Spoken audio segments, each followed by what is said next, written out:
A couple days ago, I decided to tidy the pantry and found my first iPhone. Oh, it was a very cool device at the time. And I also found my very first phone, and it's 1,000 times inferior to this old iPhone. The difference between them is only 20 years. But if you compare them, it's like a stick and a space rocket. Now look at this 1955 invention. It looks suspiciously familiar. For example, in 2017, the ball for the final of Taça de Portugal was delivered on exactly the same thing, after more than 60 years. And then I wondered, are all modern inventions really modern? Be sure to watch the video to the end and you'll find out why Elon Musk's electric car was invented 200 years ago, how people have been flying in cars since the Second World War, and why new inventions are just forgotten old ones. Let's go.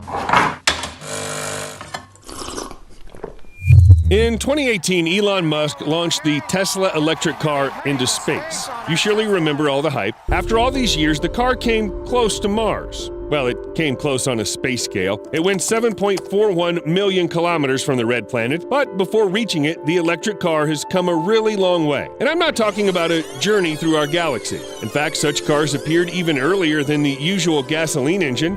Back in 1828, the Hungarian inventor Ányos Jedlik made an electric car that looked more like a skateboard. Yeah, this thing really rode. However, it's unlikely that an adult would have been able to ride it. And this car appeared in 1948. It could go 5 hours without recharging, and they had to throw the cable out the window to charge it. His wife passes the charging cable out to him, and once it's connected to the car, the whole process is over in an hour.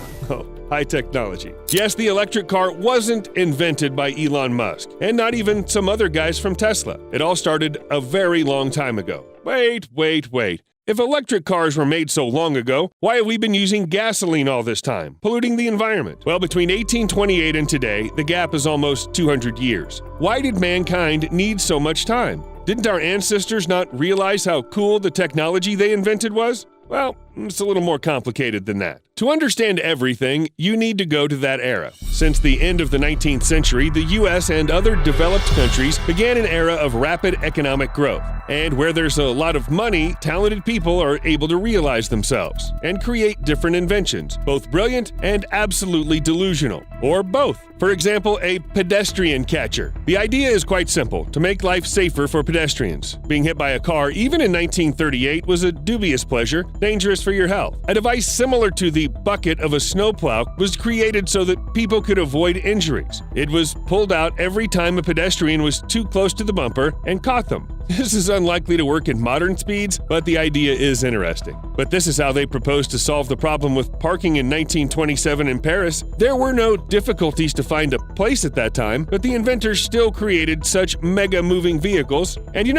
I'd like to have a couple of them. Parking is a complicated thing. Well, what about a device called the monowheel? You've probably seen this. It's a motorcycle located as if it was inside a wheel. I don't know how it could have come to someone's mind, but it did. In 1927, even small children could ride such monowheels, and apparently they look quite happy. Yeah, we can't say the same about that mustache guy with the hat. By the way, monowheels are still used today. Now it's not an entertainment for children of 3 or 4 years, but a serious sport for fans of thrill. Some people even manage to set records on the monowheel. According to the Guinness Book of World Records, today, the top speed slightly exceeds 117 kilometers per hour. Not so much if you compare it with a car, but hey, there's a man inside the wheel. Cut them some slack.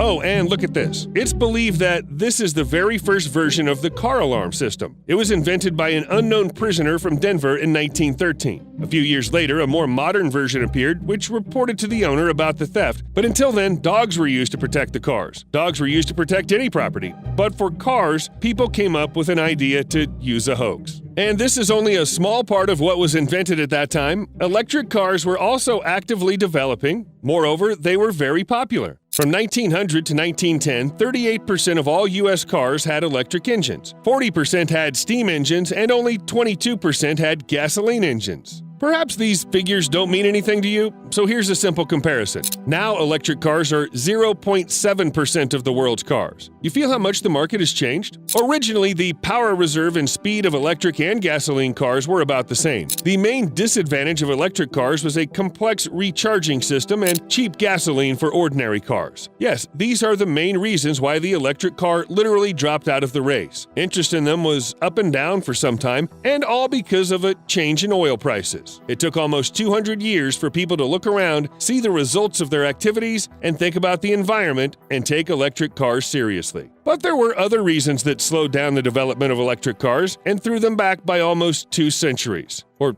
well, rather not back, but off to the side. I'm talking about world wars. Because of them, all research has turned in a different direction, and values have changed dramatically. You have to admit, hardly anyone would think of monowheels when the whole world was focused on tanks, guns, and fighters. But it was in the 40s that an inventor named Ali Agnides thought about creating a unique all-terrain vehicle. He invented the concept of huge, inclined hemispherical wheels, and by 1950, he developed a prototype called Rhino. Here comes a revolutionary new vehicle, the Rhino, a sight to shake the soul of even a truck driver.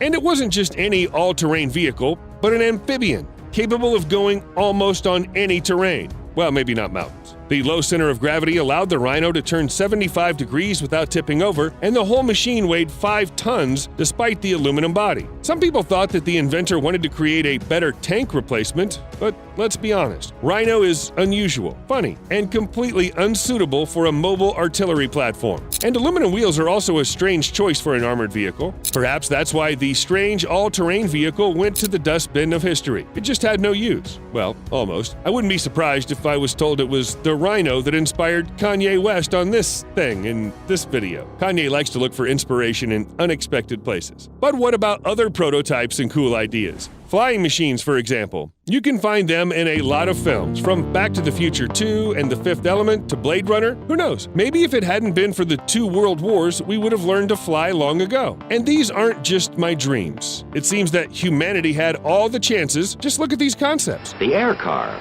which rides not on wheels, but on an invisible cushion of air.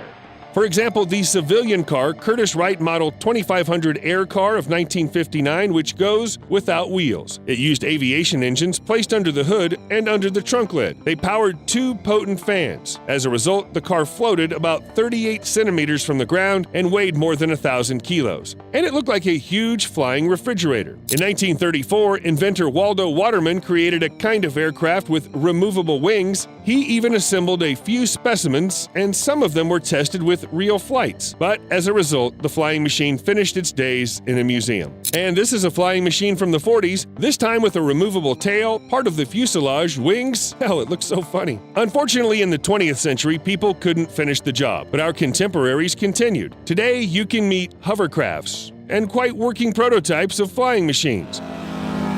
We flew, yes! That was gorgeous. For example, Terrafugia Transition with folding wings. By design, Transition will move on the asphalt at normal highway speeds, and in the air it'll be able to catch up with sports planes. But it should fit in a standard car garage. Would you buy it? Write in the comments. Oh, by the way, do you remember the guy from the beginning of this video? Yeah, the guy on the flying platform. This design was called Hiller VZ1 Pawnee and was developed in the late 40s. Of course, for the needs of the Army, a total of 6 units were produced. Alas, in spite of the fact that the platform was steady and the man didn't fall off it, the U.S. Army found the invention impractical. Well, we can understand them. Such a device can't be used as a fighting machine. The platform was flying too low, was too slow, and too small. We know that 2 of the 6 prototypes survived all the tests, and both are in museums. Imagine if the Army approved. Perhaps today, such platforms would be even cooler than the thing on which the Green Goblin flew.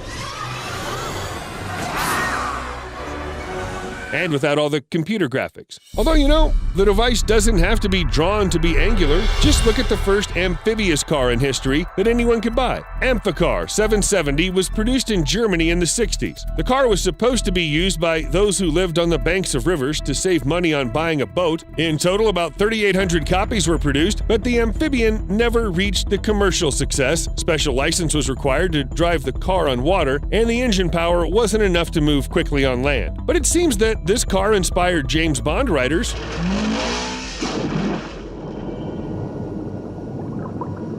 Although Agent 007 got a more pleasant design. Today, humanity has learned how to create really cool things. It seems that just a little more, and we'll all end up in one of those fantastic movies. But almost every technology that's used now was invented much earlier. Modern inventors have simply found a worthy use for them. Well, I have a great idea how to use your likes, just like this video. And don't forget to subscribe to the channel. See you later.